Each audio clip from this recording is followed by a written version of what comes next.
Hey there, thanks for stopping by. Welcome to my channel. In this episode, I'll be reviewing Love Island, Season 8, Episode 45. My name is Valerie, for those that are new to my channel. Please don't forget to turn on the notification bell for when I upload new videos. Um, so this episode was a continuation of the VIP party and the dumping. And so in the bottom, as of yesterday, we had Tammy and Billy and Summer and Danica. And for me, I think I was a bit anxious about Danica just because I wasn't sure how the boys, if the boys would save her, given that they had saved her before. And so I was happy to see that they managed to save her. Summer, sadly, once Josh went, she didn't seem to try and form a connection with anybody else. And because of that, she was always going to be at risk. And I think Billy, sadly, his drama with Gemma and Luca, plus the way he treated Danica, was the final straw, and he was going to go home. There's no way they were going to send Dami home with India still there, knowing how close they are to India and how strong a connection Dami and India have.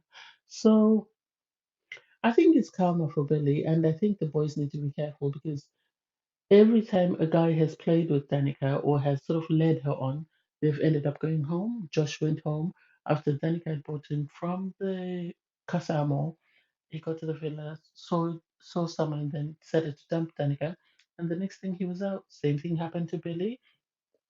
After Tasha dumped him, he then realized he couldn't get Gemma, so he used Danica to buy himself time.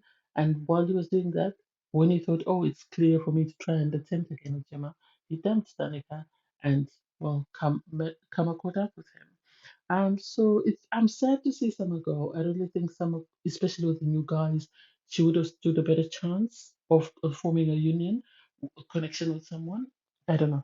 I think they should always make it that anyone who's managed to sort of get someone and they're sort of boyfriend girlfriend, then they're free to go home. But then anyway, that's just me. So I'll review the couples as I normally do, and we'll see how we go. So at the moment, Danica and Deji are now single because their partners or their supposed because Deji has always been single anyway prior to this dumping because he was paired with Coco and Coco went. Then he was sort of in a friendship, not even coupling with Summer, just because they were both single and Summer's gone. So he's now single, Danica is single, and we'll see.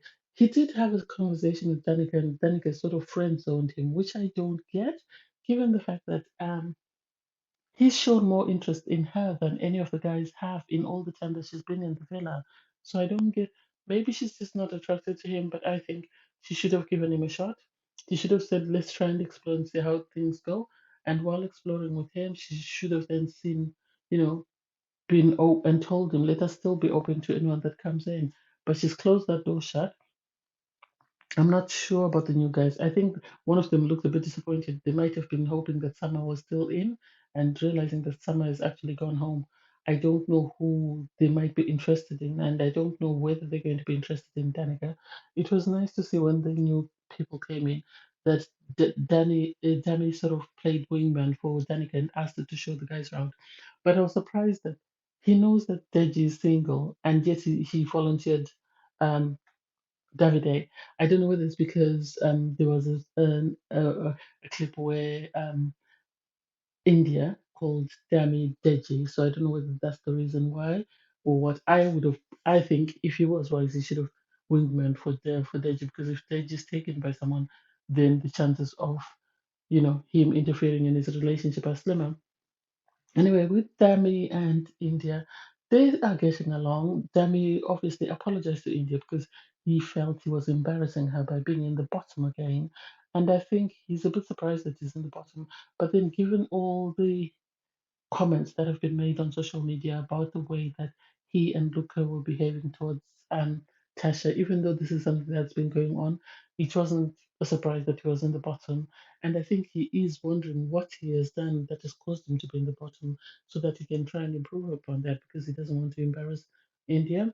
Um, while in the kitchen, India called him Deji and he was sort of hurt by that because he said, how do you kick a man when he's down and call him by somebody else's name? And India said it was an honest mistake. She didn't make much of it and said to him, if you make a big deal of it, then it becomes bigger than it actually is. Um, I don't think it's that serious. I don't think it's that serious, really. Um, I think it's something they can get over and they can continue in their relationship.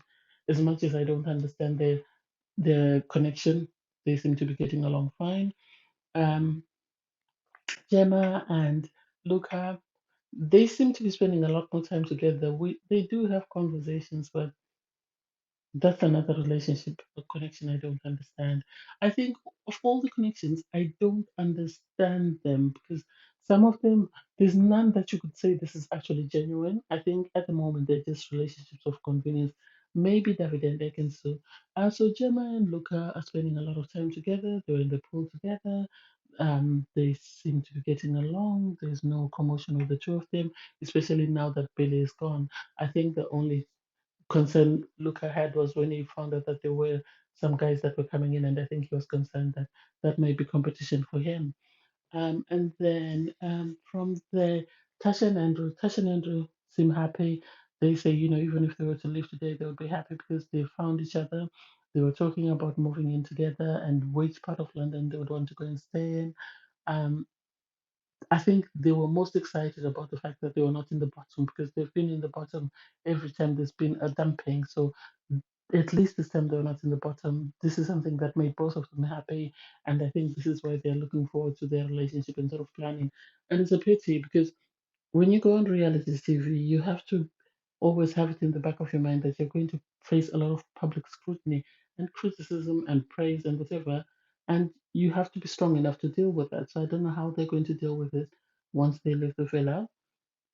And then Paige and Paige and Adam. Obviously, the two of them are enjoying themselves. They are anxious though that they're worried that the good times might not last.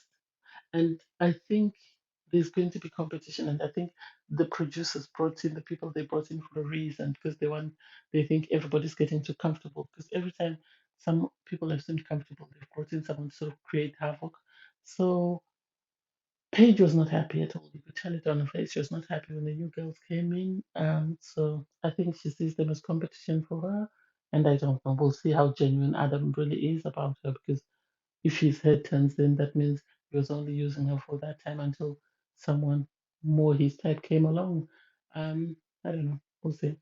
And then David and Ekin-su. David and Ekin-su are going great. They they they seem to be in a very good place, although you could tell that once they came back to the villa after the dumping, and because they were sort of talking about what do you say to someone, I love you, they were still enjoying themselves up until they found out that new people were coming in. And that has always been a challenge for them because they're constantly worried about the others' head turning because every time new people have come in, Ekinsu's head has turned, apart from Kasamo, and Davide's head has also turned. Very surprised that, damn it, given the fact that when they play the pie game, Ekinsu pied him because she said he instigates a lot of things or he encourages a lot of things. He knows how insecure Ekinsu is about her relationship with Davide and how concerned she is, and yet he volunteered for Davide to show the girls around. And Natalia, I think, is interested in Davide. I think she's interested in Davide. She's younger than Ekin-Su. She's just as beautiful, or if not more. And so it's going to be interesting to see how that unfolds because David is known to, want to kiss everybody just because, that's who he is. He's known to flirt. So I don't know. It's going to be chaos. It's going to be chaos. I don't think the producers will want to break them up. They might just want the drama, but I don't think they'll want to break them up because it seems Ekins is very popular, unless they plan on bringing somebody else in. Anyway, I don't know. We'll see how that goes. And then with the new people that came in, um, I really, I don't know. I don't know. I think Natalia is going to go after Davide. There's no two ways about it. And I think if she doesn't get Davide, then she's going to go after Adam because she looks, she's just as tall as him and appears to be his type. Lacey, I understand, is more interested in Lucas. So it will be interesting to see how that plays out, given the fact that Lucas said his head will never turn. She's more or less Gemma, but a bit older than Gemma. And then Jamie. I think Danica, if nothing else, is going to go after both Jamie or Reese. I think Jamie, well, he doesn't have that light eyes. She said she likes guys with light eyes, so she might go maybe after Reese. I hope she's open to it and she doesn't focus on just one person and allows herself to get to know both guys. Anyway, thanks guys for watching. See you next time. Bye.